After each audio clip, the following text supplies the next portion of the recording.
development of technology and society. Smartphones are playing an extremely vital role in human lives. However, people may spend too much time on them, even staring at their screens while walking on the road. According to the investigation by China court, among the various incentives for motor vehicle traffic accidents, cell phone usage ranked third, with a percentage of 10.56, which is just following drunk driving. In our daily life, it is also very common for people to run into obstacles because of their mobile phones. This is especially dangerous and causes widespread concern in society. So, have people realized texting on the phone during walking or driving could lead to dangerous situations? We handed out some questionnaires and got 79 sets of feedback. From these diagrams and data, it is clear that using mobile phones while walking or driving has become a fashion today. We can see almost all the participators believe using mobile phone during walking or driving will take more reaction time to accidents, and nearly half of them have experienced some embarrassing or even dangerous situations because of it. But what's really interesting is that although people clearly know the harm of using cell phones on the way, only 2% among the 79 participators never use it during the processes of walking or driving.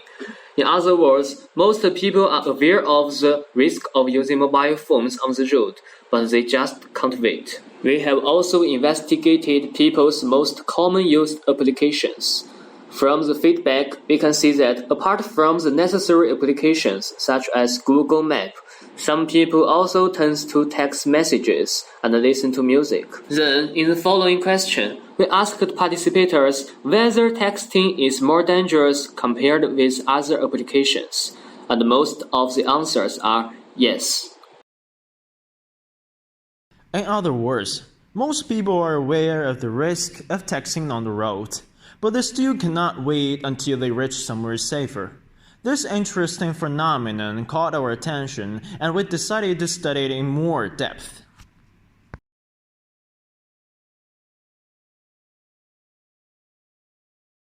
Before the experiment, let's see how people feel about texting or other cell phone using behaviors. Do you think texting while walking will affect your concentration?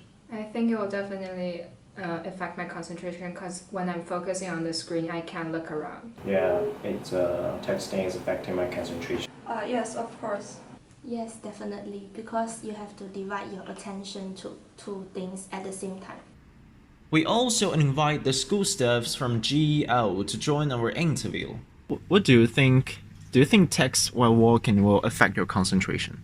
Yes, I think it will affect my concentration because I'm doing two things at the same time. Okay. And I have to pay attention to not bumping into people, but at the same time I have to figure out what I was doing on my phone. Do you think texting is more likely to lead to accidents? Yes, of course. So can you give me an example? I was texting a friend when I was walking, but then I didn't pay attention. There's a guy walking towards me. So I basically bumped into him. And that's really a tragic, and I will avoid texting while walking. So embarrassing. Yes, very embarrassing. So what are the situations that texting can be dangerous? Have you ever experienced or have you ever seen such kind of situation? I've never seen. The most serious thing is I bump into people or bump into the wall when I doing the texting.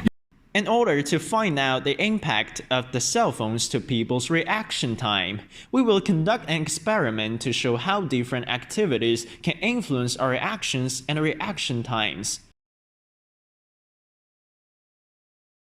According to the interview, we can see that using cell phones on the road may cause many unexpected accidents in common sense, and people are aware of the risk of this. To make the experiment work efficiently, we use an application which can test people's reaction time in another phone to attract subjects' attention. In the first part of the experiment, we ask the subjects to do the reaction test for 3 times and note down the time they used. Afterwards, we give them another cell phone so that they can talk to their friends on the phone while doing the test.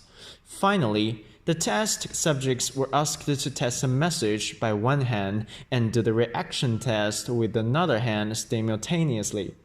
During this part of the experiment, there will be a certain distance between the two phones so that it can stimulate the scenario where people text a message while walking or driving on the road to the greatest extent. Then, the experiment data is sorted out in a form. By analyzing the data, we can see that when people are talking on the phone, the reaction time will increase significantly. When they're texting messages by WeChat, WhatsApp, or Instagram, they might spend even more time to realize things happening to them and then react to these things. Meanwhile, different applications have various effects on people's reaction time. Among all the tested applications, texting is the most influential, which makes the average reaction time 5 times larger than that of the blank control. Reading and talking on the phone can also extend the reaction time, but not as severe as texting. According to Wickens' multiple resources theory, the tasks could be done efficiently only when they are not using the same kind of information. When people use cell phones while walking or driving simultaneously, the information of visual and auditory may be shared by these two tasks and lead to longer reaction time.